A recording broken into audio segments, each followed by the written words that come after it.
हमारे साथ दो मेहमान जुड़ चुके हैं इस खबर पर चर्चा करने के लिए, क्योंकि हिमाचल प्रदेश में जो हो रहा है वो जनता के सामने भी है, तो लोगों के मन में कई सवाल होंगे। उन सवालों को हम अब इन पार्टियों के प्रतिनिधियों से पूछते हैं। हमारे साथ करण नंदा साहब बीजेपी की तरफ से जुड़ चुके हैं फोन लाइन पर, और साथ ही विजय डोगरा साहब कांग्रेस की तरफ से। सबसे पहला रिएक्शन तो विजय डोगरा साहब आपसे लेना होगा, क्योंकि यहाँ पर बीजेपी नेताओं ने बहुत कुछ कह दिया है। मैं आपसे जानना चाहूंगा इस पर आप क्या कहेंगे। जो दिल्ली में हुआ 3 निर्दलीय जो कि अब बीजेपी में शामिल हो गए, और 6 जब कांग्रेस पार्टी के विधायक हुआ करते थे अब वो बीजेपी में शामिल होकर बीजेपी की नेता कहला रहे हैं, क्या कहेंगे इस पर डोगरा साहब? देखिए, ऐसा है कमल जी के अब जिन्होंने जाना था वो चले गए अपने, जाके वो दूसरे परिवार में जाके शामिल हो गए। अब उनकी मानसिकता है वो किस तरह से इसको देखते होंगे। लेकिन हम एक बात ये कहना चाहते हैं कि कभी भी कोई ऐसा काम नहीं करना चाहिए जिससे मतदाताओं का जो विश्वास है उसको जिस तरह से तोड़ा गया है वो बड़ा दुर्भाग्यपूर्ण है। और बार बार मैं सुन रहा था कि अभी नेता प्रतिपक्ष जिस तरह से कह रहे थे कि ये मोदी जी का परिवार उसमें वो शामिल हुए हैं। क्या हिंदुस्तान में इससे पहले कोई हिंदुस्तान की जनता का कोई परिवार ही नहीं था? आज ये जिस परिवार की ये बात कर रहे हैं उस परिवार में जिस तरह से आज हो हल्ला पूरे देश में हो रहा है वो बड़ा दुर्भाग्यपूर्ण है। और हिमाचल प्रदेश में मैं ये कहना चाहूंगा कि ये जिस तरह का यहाँ ये षड्यंत्र रचा गया है और इस षड्यंत्र के तहत जो यहाँ कुछ घटनाक्रम घट रहा है, इससे बड़ा दुर्भाग्यपूर्ण खेल कोई और नहीं हो सकता हिमाचल प्रदेश के लिए। स्थिर सरकारों को अस्थिर करने का जो प्रयास है, और आज क्योंकि जिनकी जो भावना थी वो अपने हिसाब से चले गए, उसके ऊपर तो मुझे कुछ कहना नहीं है। अब उनको लगता होगा कि वो शायद उस परिवार में जाके ज्यादा प्रसन्न होंगे, उनको शुभकामनाएं। लेकिन आपने सुना निर्दलीय विधायक क्या कह रहे थे? प्रताड़ित किया जा रहा था, जानबूझकर परेशान किया जा रहा था इस कांग्रेस सरकार में जो हिमाचल प्रदेश में फिलहाल चल रही है। इतनी बड़ी बड़ी बातें और जनता के बीच संदेश दे रहे हैं कि अगर आपसे उनका मोह भंग हुआ तो उसके बाद तंग करेंगे, परेशान करेंगे आप। नहीं, परेशान कोई किसी को नहीं करता।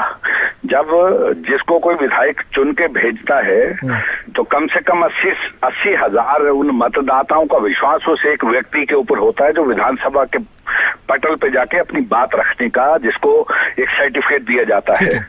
और जब उस सर्टिफिकेट के साथ इस तरह का जब खेला जाता है तो वो दुर्भाग्यपूर्ण है। और रही बात द्वेष भावना से, द्वेष भावना तो ये राजनीति है।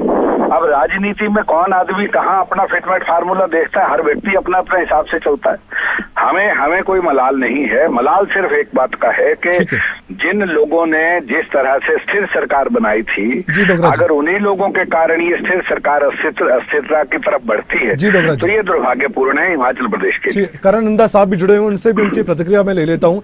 करण नंदा साहब, ये क्या कर रहे हैं आप? मतलब यहाँ एक सरकार बनती है पूर्ण बहुमत से, फिर ऐसी स्थिति पैदा कर दी जाती है, और अब तो लोग भी अपनी ओर से आंकड़े जोड़ तोड़ कर देख रहे हैं कि 9 विधायक अगर बीजेपी के पक्ष में अभी जा रहे हैं तो उपचुनाव हुआ, बीजेपी के पक्ष में गए तो 34 आंकड़ा हो जाएगा, कांग्रेस के फिलहाल 34 ही हैं, फिर आगे बहुमत नहीं है, और अगर कांग्रेस के पक्ष में गए तो सरकार बरकरार रहेगी, और इक्का दुक्का ये जो माइनस प्लस का खेल आपने गणित में फंसा दिया, ये क्या कर रहे हैं आप? देखिए, ऐसा है कि जो ये पूरा का पूरा घटनाक्रम हुआ, इसके लिए हम प्रथम दिन से ही कहते आ रहे हैं कि दोषी जो है वो स्वयं कांग्रेस पार्टी और मुख्यमंत्री है। अच्छा। और उसमें ये जो वातावरण हिमाचल प्रदेश में खड़ा हुआ, तो अब कहने की आवश्यकता नहीं है, आपने विधायकों को स्वयं ही सुना है जी कि वो किस प्रकार से बोल रहे थे जी। हम प्रथम दिन से ये कह रहे हैं, जब से सरकार बनी है, जब से सरकार गठन हुआ, आप देखेंगे कि ये सरकार जो है यहाँ पर घुटन का माहौल था। इस सरकार में लगातार जो है वो काम नहीं हो रहे थे। विधायक अपना काम जनता के उठा के मुख्यमंत्री के पास आ रहे थे, मुख्यमंत्री कोई काम करने को राजी नहीं थे। तेरा और मेरा हो रहा था, दोस्तों की सरकार चल रही थी। और अंतरकला इनके प्रदेश के अध्यक्ष, इनके राष्ट्र प्रवक्ता, इनके कई पदाधिकारी लगातार निरंतर जो है अपनी सरकार की खिलाफत करते आ रहे थे। और उसमें जो है इन्होंने जो है वो तकरीबन आप देखेंगे कि इन्होंने राष्ट्र स्तर पे भी अपने मुद्दों को लगातार उठाया है। और उसके बाद जब ये सारा घटनाक्रम खत्म हुआ, एक राज्यसभा का चुनाव आया, और राज्यसभा के चुनाव में इन्होंने दिखाकर वोट डाला तो अपना रोष जो है ये कांग्रेस के नेताओं को उन्होंने दिखाया और फिर वोट डाला, जो कि स्पष्ट रूप से अब सिद्ध करता है कि ये उस पार्टी में नहीं रहना चाहते थे। लेकिन शांता कुमार जी का बयान आपने सुना, ये सब कुर्सी के लिए है। देखिए ऐसा है कि राजनीति जो होती है उसमें लड़ाई तो आपकी विधायक की कुर्सी की होती है, तो उनके ऑब्जर्वेशन ठीक है, कुर्सी के लिए ही लड़ाई होती है और कुर्सी के लिए आने वाले टाइम में भी रहेगी, इसमें कोई बुरा नहीं है। करण नंदा साहब, जनता के बीच संदेश क्या जा रहा है, आप समझ रहे?